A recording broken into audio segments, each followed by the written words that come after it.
Hello and welcome to the G3 Plus podcast. Joining me today is Christoffer Grönlund, co-founder and head of affiliates at Winlandia. Christoffer, thank you very much for coming on. Thank you for having me. Thank you.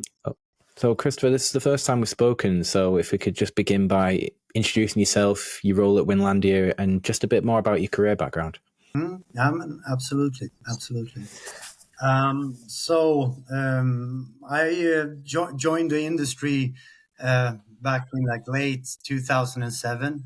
Started at Betsson and Affiliate Lounge back in the heydays, and I was in charge of the affiliation in the Nordics. Mainly working with Finland and Sweden and the Netherlands as well. So here I met Matti Pekkanen, who is the CEO of our company. So he was one of the first casino affiliates in Finland. So we started collaborating, working together. And after about 3 years, I joined ComeOn. I was a part of the original crew. So here I work with affiliation, of course, but took more and more responsibilities as a Swedish countryman. So country manager, I mean. This was more about creating the marketing plan and the execution of the marketing plan. Matti followed my journey here as well. And then this was back in 2012. He asked me to join his new company, which was then the company for Finlandia Casino. So I did that after a few questions about the vodka, if they would have some opinions about that. But he reassured me that Finlandia is a song, so you cannot trademark Finlandia, but you trademarked the vodka, and Finlandia Casino was trademarked. So we were all happy days. And at that point, I also wanted to broaden my horizon a bit. So I joined a digital marketing agency here in Stockholm, working mainly with performance marketing, such as Google Ads and search engine marketing, but also getting more and more into that is called now programmatic. That was more called real-time bidding, RTB. So I was became the head of programmatic at that agency, and then I was hired at another agency, continue with being responsible for programmatic there as well, working with quite big clients, and then having Finlandia Casino on the side, as well as raising 2 toddlers. So that was quite an experience. And the company recently underwent a brand evolution. As you say, you're talking about Finlandia there, but now it's called Winlandia, with the changing of that first letter. So what sparked the decision to undergo this transformation, and how does this new brand identity better reflect Winlandia's future strategy for growth? I mean, that's correct. And if we're looking at Finland, that's going to heavier legislations where you can't really market direct to the Finnish public. So we just had to cease being Finlandia Casino. It's actually quite of a funny story involved in this. We are a white label. We're operating together with Skill on Net, and they contacted us and told us, guys, you have 3 months to rebrand. You cannot be Finlandia Casino anymore. That was a bit of a shock, of course, for us all. But then a few days later, Matti, again, our CEO, called me and said, but what about if we just go from Finlandia into Winlandia? So that was the birth of that brand name. But that resonates better with gambling and just perfect for us. Works across markets. It's scalable and working across regulations. So yeah, great brand. So this just helped us to expand to new markets, and like a new journey started for us. So so that was actually great for our growth. And we're seeing operators become savvier when it comes to their marketing strategies, whether that's with social media, targeted email campaigns, even TV advertising tools are being used to engage with new audiences. So would you say that operators still need affiliates to expand their brand reach, or could they do without? I would say we as a brand, we need affiliates almost no matter which market you're operating on. Yes, you need them. I mean, you to answer that question, you also like have to go into like the acquisition funnel and talk about touch points and attributions and all. But if you look at as from the operator side, there's just so much that you can do, like with your own marketing team, your own communication, with your own branding. When you coming like down in the funnel, like from mid funnel to lower funnel, you absolutely need affiliates to push your branding further, to get that extra reach. And I mean, if you're talking about performance marketing, such as SEO and PPC, that's one part of it. But then if you're adding on to talking about streamers, for instance, there you have like real brand reach. So the answer is yes. We brands needs affiliates for their branding. And do you think, broadening that conversation, do you think that affiliate marketing can potentially rival the kind of influential realms of brand recognition and word of mouth? Well, what I learned through these years, like when you do your analysis and your orchestration of traffic, and when you compare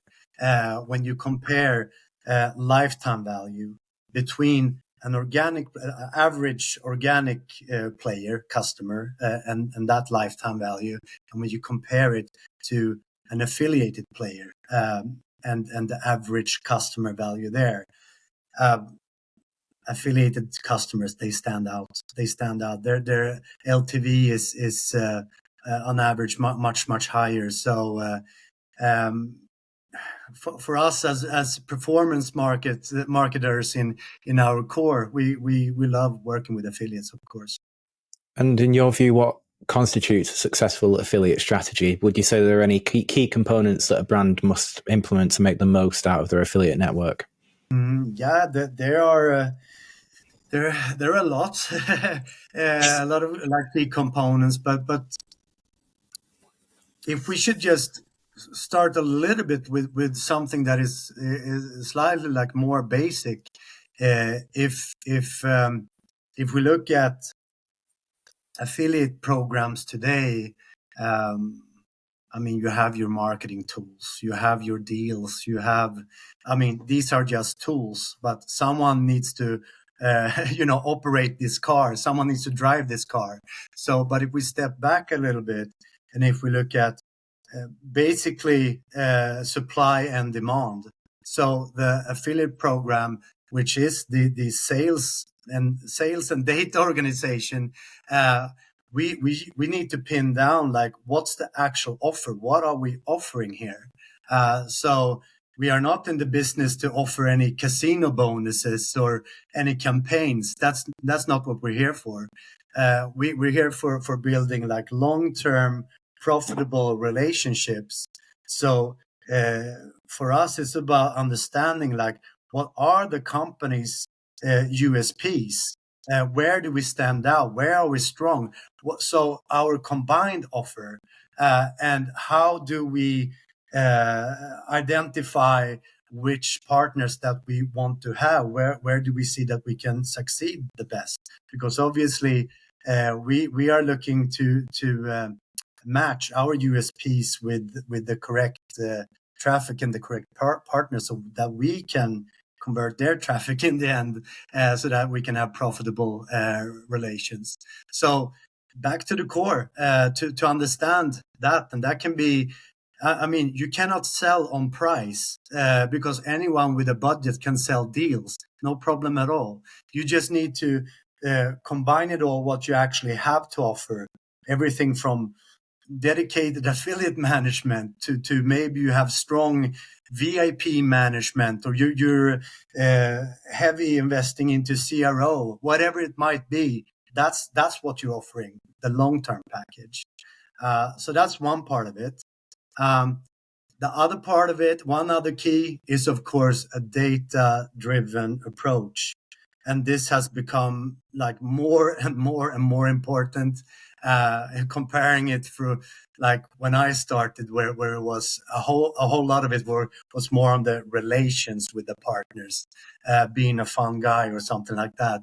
But here it becomes more and more and more into really understanding data-driven marketing, understanding like the full scope of marketing, but also like the acquisition funnel, the touch point, the attribution, and how you orchestra your partners. Because in the end, okay, customer is nice, FTDs or NDCs, whatever you call it, that's nice. But in the bottom line, it's the valuable customers that we need, that we want. So it's all about generating the LTV. So it's about generating the right customers for us. And that's something that is, of course, a key component. And then moving on, I would say being open to new technologies and adapting to new technology. Perhaps those three. There are more, but yeah. Please, if the more people aren't tuning in to listen to what I've got to say, they're tuning in to listen to what you've got to say. If there are more, please carry on. Yeah. Now, I mean, I would say that those are the heavier ones. Well, in recent years, we've seen several regulators tighten their grip on affiliates, with restrictions on some of the things you mentioned there, gambling promotions and social media advertising being introduced. So with that in mind, how do you think the industry can ensure that affiliate strategies are sustainable and that they're staying one step ahead of the curve of any regulatory changes? Yeah. Well, what can I say? We all marketers. We just love compliance. That's every marketer's dream, more or less, right? Now, I mean, you need to find the balance. You know, there's okay. It varies per regulations. I mean, some regulations are extremely strict, like the UK, for one that stands out. But the bottom line, you have to be compliant. You have to listen to compliance. So you can be as creative as you want and keep on working in that fashion, but just stay compliant.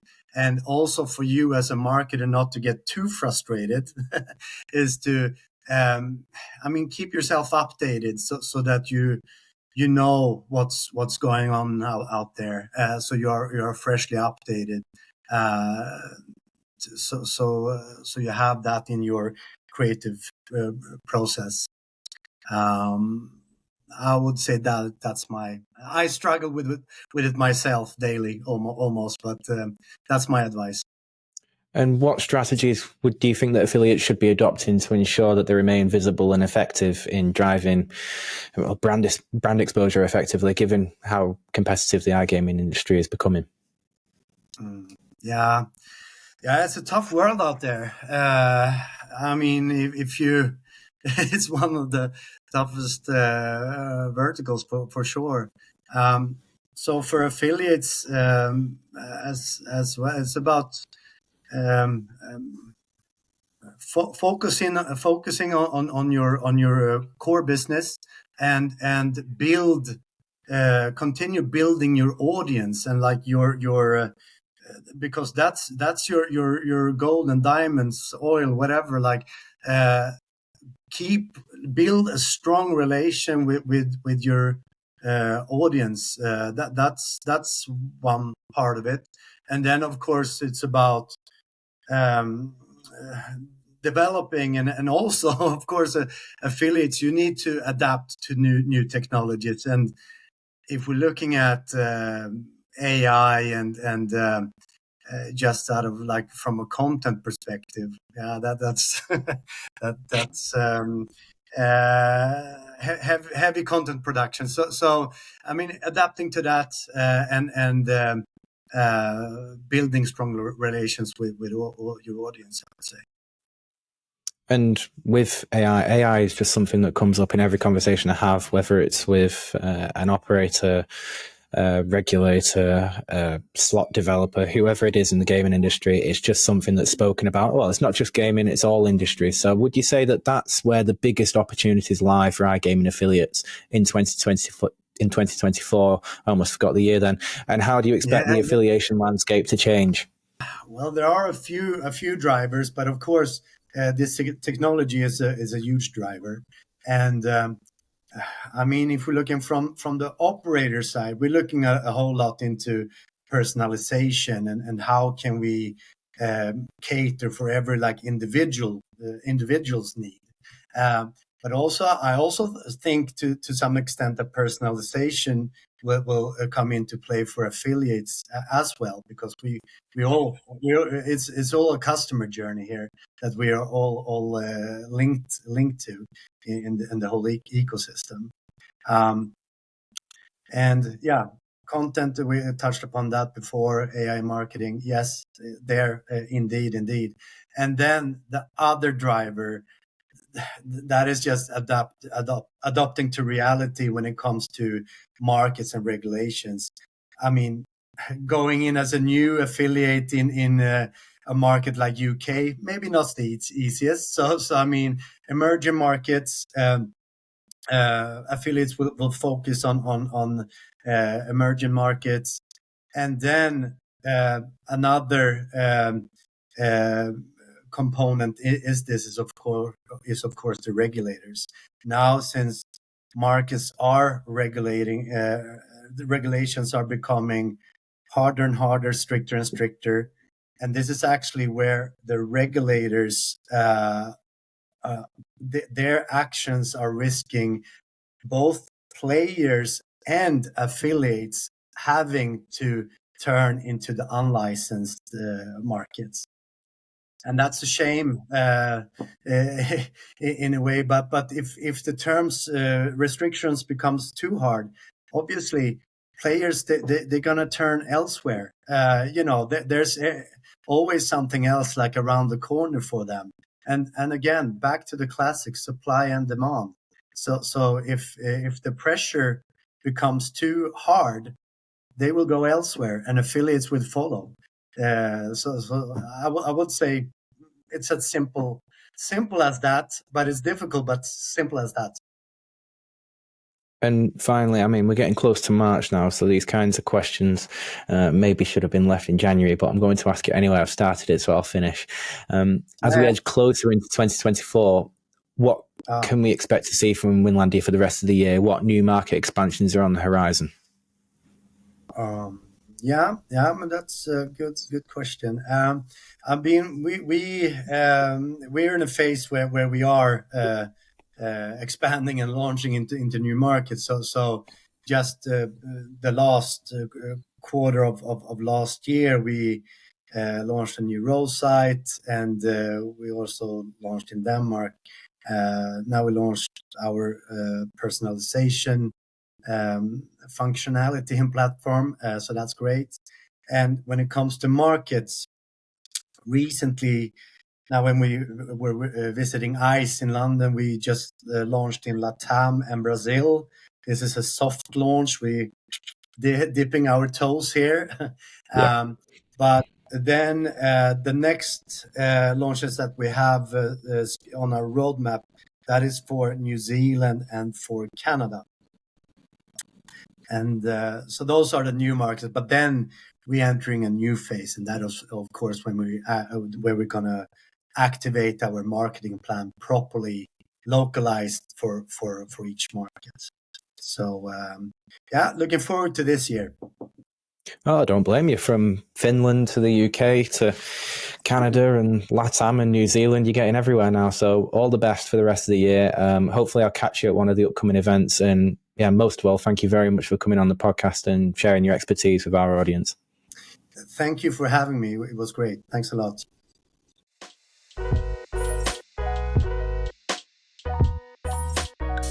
I hope you enjoyed the podcast. If you want to watch more, why not subscribe to our channel somewhere here.